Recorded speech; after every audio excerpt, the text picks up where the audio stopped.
just go right into the Word of God, because I believe that every time we want to get into the Spirit, especially in prayer, the Word of God produces prayer, and prayer produces power. It's always that way. And whenever we pray, we know that much of our prayer, brings results when we are praying in line with the Word of God and also being led by the Spirit of God. And so these two things are really are one of the key factors whenever we get into a prayer, whether it is praying individually, whether it is praying corporately, in a setting like this. Let me tell you that the Word of God and the Spirit of God, they are the keys, factors that will help us, to pray more accurately, in the will of God in our lives. So let's turn our Bibles together to the book of Ephesians, please, chapter 6. Verses 18. And Brother Ben, if I am not audible to you, kindly intrude me anytime, okay? Show me a sign or do whatever you want, because I want this Word of God, to bless you tonight before we pray together. So in Ephesians chapter 6, verses 18, let's go and read for the Bible. I'm using a New King James Version of the Bible. You could be using a different version of the Bible. That's okay.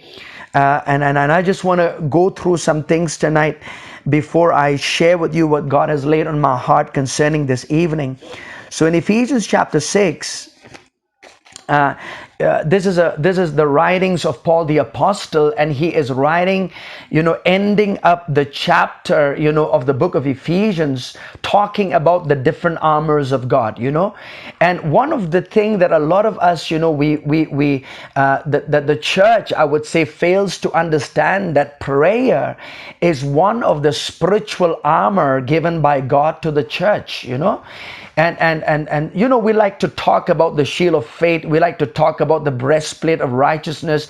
We like to talk about, the different armors that God, God has given to us according to His Word. But remember that prayer is also one of those spiritual armors. In fact, let me read to you verses 18. The Bible says this. It would be good for us if we read from verses 10, and I'm going to read very quickly for the benefit of all of us. It says, "Finally, my brethren, be strong in the Lord and in the power of His might. Put on the whole armor of God, that you can take your stand against the devil's schemes." All right, against the wiles of the devil, for we do not wrestle against flesh and blood, but against principalities, against powers, against the rulers of the darkness of this age, against spiritual hosts of wickedness in the heavenly places. Now you have to understand that when Paul the Apostle is writing this, he's saying that we wrestle not against flesh and blood. He's talking about that we as a church, we need to know that we are now seated at the right hand of the Father. That is a position, that is a place of authority that is far above all principalities, power, might, and dominion. And so when we are praying, we are really praying from that place of position of authority. We are praying from the position of authority that God has given us in Christ Jesus. So and from that place of authority we pray. And the Bible says, verse 13, "Therefore take up the whole armor of God, that you may be able to withstand in the evil day, and having done all, to stand." Now we understand that we already have the victory through the person of Jesus Christ in His death, burial, and resurrection. But see, there are still battles in life that we face, and that could be enforced through the power of prayer, you see. And so God has given us the spiritual weapon whereby we can stand against the enemy, and we can also bring the manifestation of God's kingdom on the earth, like Jesus said in the Gospel of Matthew chapter 6. He says, "Thy kingdom come, thy will be done on earth as it is in heaven." And so we understand that the revealed will of God will only be accomplished on the earth when the church is praying. When the church is praying, glory to God. Anyway, now let's read further. He says this, "Stand therefore, having girded your waist with truth, having put on the breastplate of righteousness, and having shod your feet with the preparation of the gospel of peace. Above all, taking the shield of faith, with which you will be able to quench all the fiery darts of the wicked one, and take the helmet of salvation and the sword of the Spirit, which is the word of God. And verses 18 says this, it says, praying always with all prayer and supplication in the Spirit, being watchful to this end with all perseverance and supplications for all the saints, the Bible says. Now you see, when there's one of this spiritual armor that the Bible speaks about is the lance of prayers. See, the Roman soldiers had many kinds of lances. Lances, I would say, like spears, they would use for different purposes. So if you read in your Bible in the Amplified, one translation, one version of the Bible says, praying always with all manners of prayers, praying always with all kinds of prayers. So in the Bible, there are many kinds of prayers. There are different kinds of prayers. It's like a spiritual toolbox God has given to us. And whenever we get into different situations of our life, we get into that toolbox by the Spirit of God. And the Spirit of God helps us, to use the right kind of prayer for a situation that we are facing, or even the situation that we want to pray about. It could be an individual situation. It could be for a person. It could be anything that, we want to pray about, the things that God has laid in our hearts. Now, one of the things that I want to be talking with you tonight really is this. I really appreciate the different kinds of prayers that the Bible teaches us.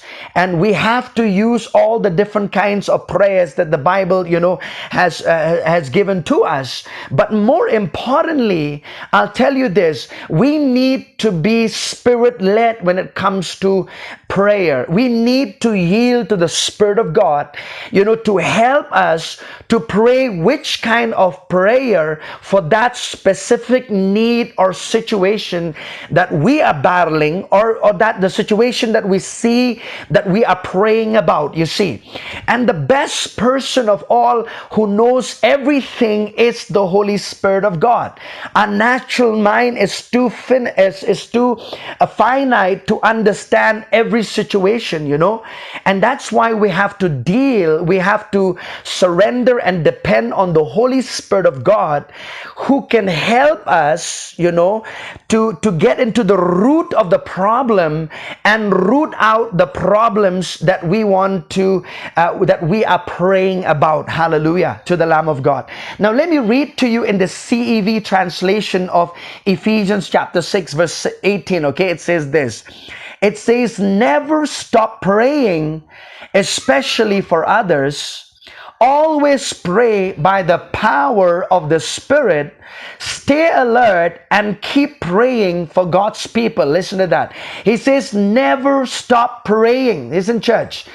I'm going to read to you something that I have written, all right? And this will help you, and probably I will be mentioning this to you all the time. So I'm saying this. When the Bible says praying always, what it really says is this. Anytime you get a chance, no matter where you are or what you're doing, at every opportunity, every season, and every possible moment, seize the time to pray. That is what the Bible, when the Bible uses the word always, that's what it means. And so tonight, I want you to see this, that the Bible encourages us to never stop praying. The Bible says in 1 Thessalonians 5:17, it says, pray without ceasing. And that doesn't mean that we have to 24 hours be on our knees. It doesn't mean that we're not supposed to eat or to drink. We're not supposed to go out. We're not supposed to go and work, because a lot of people have a different mindset and a lingo to this. They say, it means, if the Bible says pray without ceasing, it means we're not supposed to work anymore. We're not supposed to eat anymore. We're not supposed to drink anymore. No. What the Bible means by that is, it says be in an attitude of prayer. prayer always. Maintain an attitude of prayer, whether you're going to the marketplace, whether you are driving, whether you're cleaning the house, whether you're studying the Word of God, whether you're doing anything in your life, get in a habit to continuously be in an attitude of prayer. Glory to God. So it's not just about the moments we pray together, you see, church. This is something that a lot of people, have put prayer in four walls, thinking that we're supposed to just pray when we're in a specific place or time. No. We have to live and be in an attitude of prayer, because the Spirit of God, you see, can lead us, can give us cues to pray about a certain situation. Maybe when you're driving, maybe when you're just going to the market to buy clothes, or to buy vegetables for that matter. Maybe you're walking in the street and all of a sudden the Spirit of God just puts a burden inside of your heart to pray about a person, to pray about a situation, and that's why, in talking about prayer, this is the thing that I have in my heart to impart to you tonight is be led by the Spirit of God, church. Be led by the Spirit of God. Yield yourself to the Spirit of God.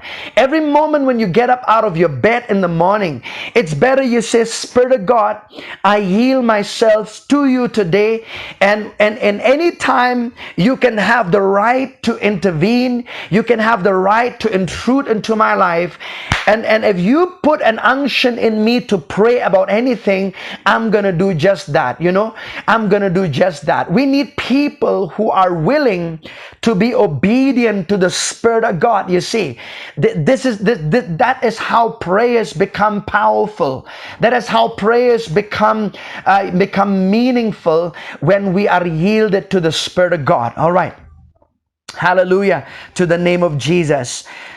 Oh, glory to God. I'm already excited about this, church. Now let's turn our Bibles, okay? Let's turn our Bibles to the book of Romans chapter 8, please. To the book of Romans chapter 8. To the book of Romans chapter 8, verses 26. To the book of Romans chapter 8, verses 26. Thank you, Jesus. Thank you, Lord. Glory to the Heavenly Father. Hallelujah. All right, the book of Romans chapter 8, and I'm going to read to you a very familiar scripture, verses 26. Verses 26, the Bible says this, all right? Now, the reason why I am mentioning this scripture is because, as we're gathered together today to pray, specifically, Brother Ben has put a note where we're praying a prayer of intercession, and I want to make note of something. All right, can you hear me now? Wonderful. Thank you, sir. All right, thank you. So in Romans chapter 8, verses 26, the Bible says this. It says this, likewise, the Spirit also helps in our weaknesses, for we do not know what we should pray for as we ought. But the Spirit Himself makes intercession for us with groanings which cannot be uttered, the Bible says. Now listen to this very carefully, okay? In studying my some Greek words, this is something very amazing that I found out this evening, all right? Now, I'm not a Greek scholar nor a Hebrew scholar, so if I'm going to pronounce a word in the Greek, kindly, don't expect me to pronounce it like the Greek scholars, but I'm going to do my best, all right? Because I'll tell you this, there is the word that is used in the book of Romans chapter 8 verse 26 is one of the rarest word in the entire New Testament. Now listen, this is one of the rarest form of prayer that is used in the entire New Testament. And I know this is something that could even amaze you. It has amazed me tonight in studying the scriptures, I'll tell you. And this particular scripture, the word intercession there that you see, in fact, this word intercession is so unique. Its appearance in scripture is the first time chronologically it is used in any piece of literature, which means when the verse was written, listen, the Holy Spirit of God, he coined a word that had never been used anywhere else to describe his supernatural help. Listen to me, church. You know, there are many words that is use intercession in our English Bible, but you can understand that the New Testament was translated from the Greek, you see. So the only time that the word intercession is used chronologically in scripture is in this particular scripture right here in Romans chapter 8 verses 26. It's the word I'm going to read. It's a little long, okay? It's a long word. It says this. It's Huperen, Huperin Tukchano, Tugchano. It's Huperin Tukchano, all right? There are two words in that. It's Huperin Tukchano, all right? So anyway, it may not mean so much to you, but let me tell you this. The meaning of this word means to rescue, all right? It means to rescue. Now, I want you to put that thought in your mind, even as we will be praying tonight about the different situations. Maybe there are some situations you are battling in your personal life. Maybe there are situations some of your loved ones are facing and you want to pray about it tonight. You know, we're praying about Northeast, about so many things, but regardless of what we are doing tonight, the Spirit of God can just lead you to pray for certain things. Even though we are corporately praying, there could be certain things that the Spirit of God may give you a cue to pray about. And I would like to encourage you to yield yourself to the Spirit of God in those moments of time, all right? So he says this. So what it means is this. See, we know how to pray. I'm going to read this again. He says, likewise, the Spirit also helps in our infirmities. That word infirmities is an all-encompassing word, all right? It doesn't talk about, though that word is a Greek word asthenia, it does talk about physical infirmities here, right?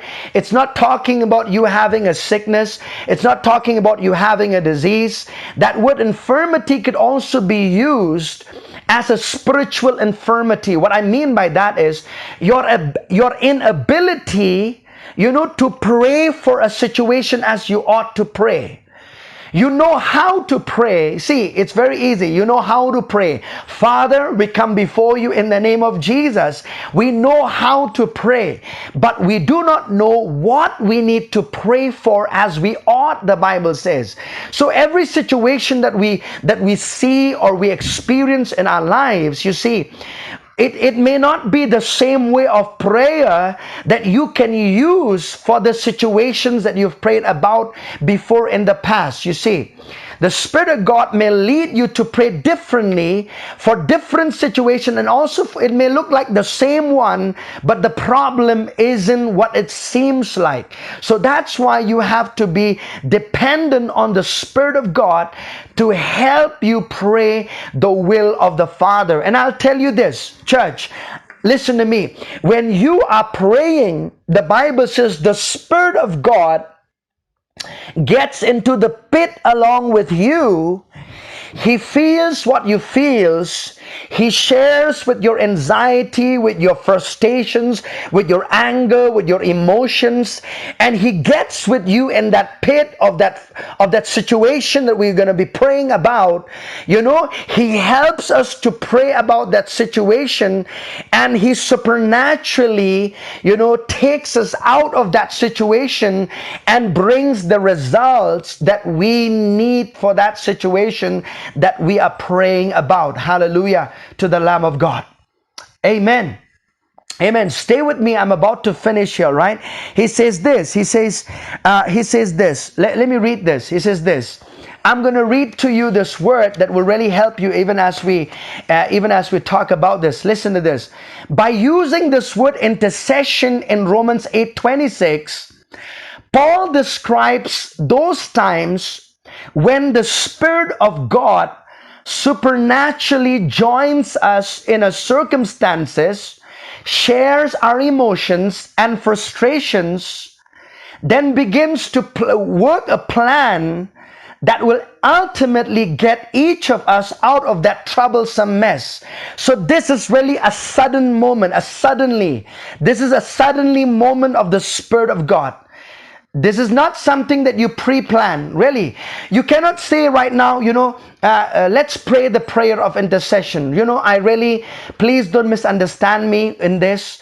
I cannot say, let's pray the prayer of faith, or let's pray the prayer of thanksgiving. Let's pray the prayer of supplication, of petition for that matter. But really, whenever we get into to prayer, yes, there are things that we can pray with our knowing that we about a situation, and we can pray about. And there are times in our life that unless we yield to the Spirit of God, we will never see the results that we desire in our prayer life. Remember that. Church, this is a moment where we have to be open to the Spirit of God, and be like Apostle Paul, because Apostle Paul has been in many mess in his life, many situations in his life, many persecution, many hardships, many difficulties in his life. And if the Spirit of God would coin this word and help Apostle Paul to put this word supernaturally of the word intercession, that means it's good news for us, because it says this, church, listen to this. He says, for we do not know what we should pray for as we ought, but the Spirit himself makes intercession for the saints according to the will of God. With groanings, it says, with groanings which cannot be uttered. With groanings which cannot be uttered. One translation says this: it is praying words in the Spirit or in tongues that slips out of our mouth, you see, from our spirit man. It's not in a vernacular language, but it's really in the Spirit. Those words are being, the Spirit of God groans within us, and he helps us to release those words out of our spirit. And those words are in tongues, or it is not in a vernacular language. Listen, church. Now, we know that the Bible teaches to pray in the Spirit and pray in the Spirit. And let me tell you this, praying in the Spirit is not just praying in other tongues. Please understand, praying in the Spirit is not just praying in other tongues. Because if you say praying in the Spirit is only praying in other tongues, then Jesus fails. Because Jesus never prayed in tongues, but he prayed in the Spirit, you see. Amen. Jesus prayed in the Spirit, and in the Spirit, it's really it's your position before God, where Elijah says, in 1 Kings 18, Elijah says, before the Lord of hosts, before whom I stand, Elijah says. So it's really a place in the Spirit where you could even pray in your own mother tongue, but those words out of your spirit is inspired by the Holy Ghost, and those words have anointings, and those words have supernatural anointing on those words, that when you release those words, in the realm of the Spirit, something is going to happen. Something is going to be released. Something is going to be, there's going to be a breakthrough upon the land that we are praying, upon the situation that we're praying about. So really praying in the Spirit, also, it's inclusive of praying in other tongues. I believe you're getting what I'm saying tonight. Hallelujah to the Lamb of God. So church, I want you to get in this mode tonight. Even as we're praying about different things, as I'm about to end right here. Even as we pray about different things, listen to me very, very carefully. That you get, the Spirit of God. It's not you who get into the situation. It's the Spirit of God who gets with you in that situation, because you are helpless, because you are powerless, because you do not know what you need to pray for as you ought. And the Spirit of God joins with you. And when the Spirit of God joins with you, I'll tell you, that's good news. Why? Because it's on its way. answer, it's on its way. It's going to be manifested in the physical realm, what is dealt in the spiritual realm. And so even right now, as we pray for different nations, even as we pray for different states in the Northeast, remember that there are spirits that are ruling the different states. There are principalities, powers, might, and dominion. But the good news is we are over them.